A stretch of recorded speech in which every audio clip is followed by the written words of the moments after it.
r/ask Reddit. What new obnoxious traits are you noticing in society?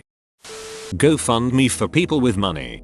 Any GoFundMe for stuff that people want versus need is immediately obnoxious. Save up like the rest of us for that wedding, vacation, new furniture, etc. I've gotten to the point where I simply page down until it won't go any further. That's typically where the written recipe is. That, or I hit the print recipe button, cuts out all the bullshit and shows just the recipe. But my great grandmother taught me this over an afternoon of cross stitching, and then I made IT for all of my roommates in college when we didn't have any money, but we had money for a special kind of import mushroom you have to go to a specialty grocer to get. Yep, and approval for everything they do after they've done it. People playing games, watching videos, etc. with the sound on in public spaces. Worst is when parents are just sitting there letting their kids play games and watch kids stuff on YouTube with the volume really loud, as it's easier than actually interacting with them and teaching them spatial awareness. Seems to be oddly accepted now. People sometimes give attitude if you don't promptly respond to their texts. They wonder if you're ignoring them when, in fact, you're simply not able to reply at the moment. Hence the purpose of texts and calls. Texts equals reach me back when you can, while calls equals we need to talk now. I don't think people see those purposes as the same anymore. People expecting you to contact them, and then seeing a poor me nobody ever calls texts invites me social media update when they never contact you. My mom used to do this and she really didn't like when I pointed out that the phones work both ways.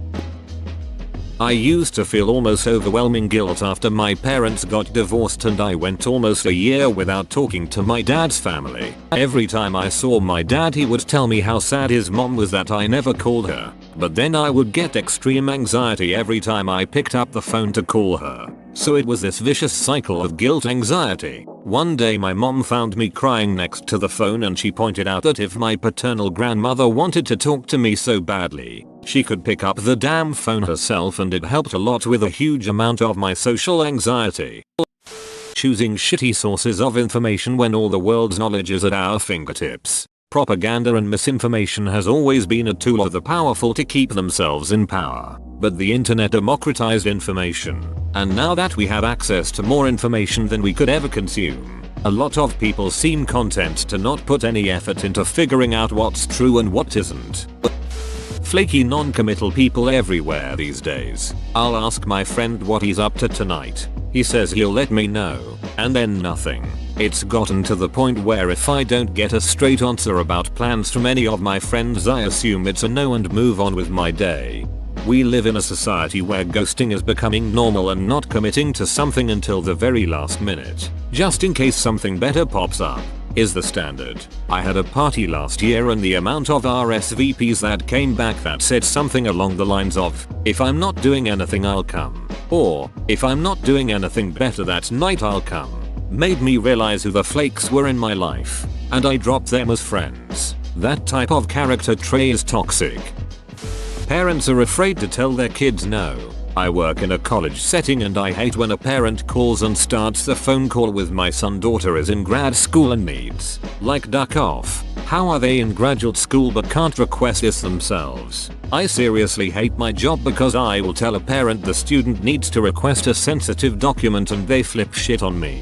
My boss takes online classes for her daughter, fills out her daughter FAFSA forms, registers her for class and uses her school account to communicate with the professors while pretending to be her daughter. It's so beyond ridiculous and she acts like it's totally normal.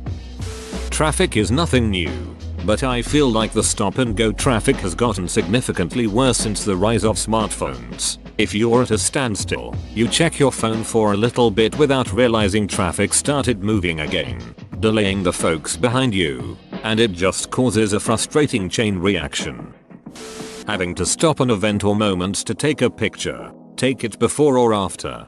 Just went to a wedding and noticed that damn near the entire audience was watching the wedding through their phones filming it. If all of my friend family are there, then likely these are your friend family as well. Why the duck do we all need a copy of the wedding in a likely wobbly, noisy, it was windy and an outdoor wedding, poorly lit video format? Who the hell is actually going to go back and watch it? Is it all just to post it on social media to say you're out doing shit? My wife and I are legally married already but never had a traditional wedding ceremony, so we are doing it next year. We decided from that wedding we attended that we're going to request and be adamant about no cell phone use during the ceremony. We have a photographer taking better photos than anything you'll get from your smartphone, and we'd rather people actually be in the moment during the ceremony and so focused on their phone.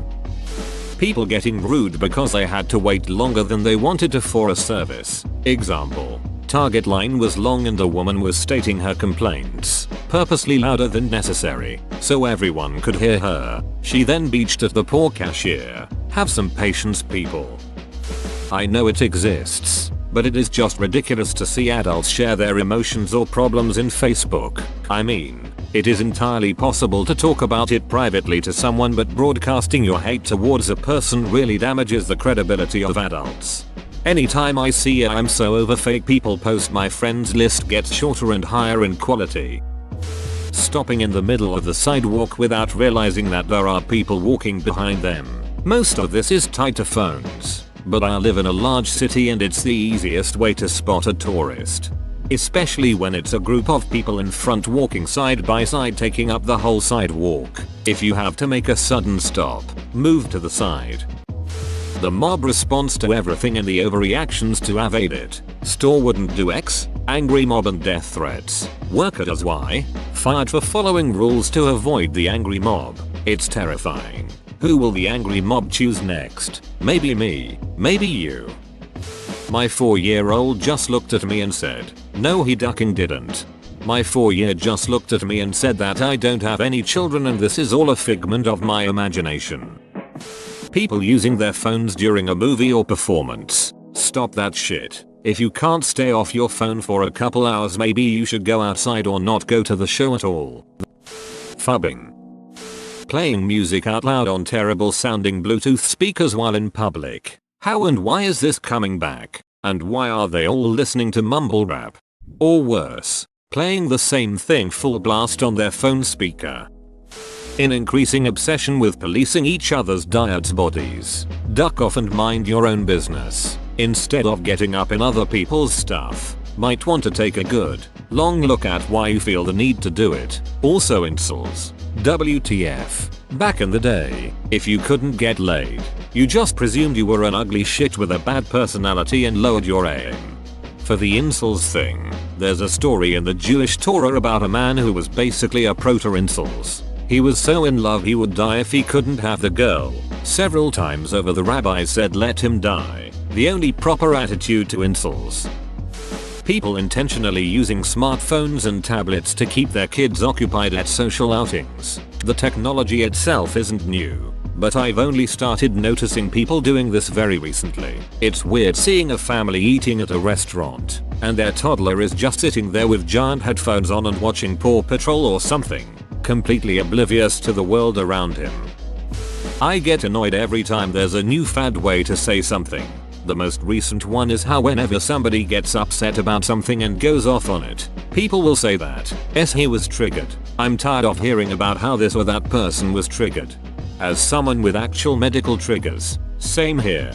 Now people mock mental illnesses even more because they all claim to have them whenever they feel annoyed. A trigger is when something causes a panic attack, not something that annoys you.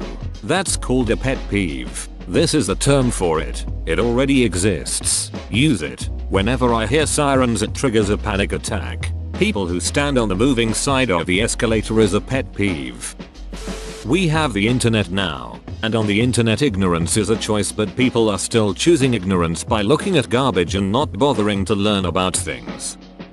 All of my local cinemas stopped showing those turn off your phone ads before movies, and everyone uses their dang phone in the cinema, with the backlight on full. I even saw some kids taking pictures of the movie screen, with flash.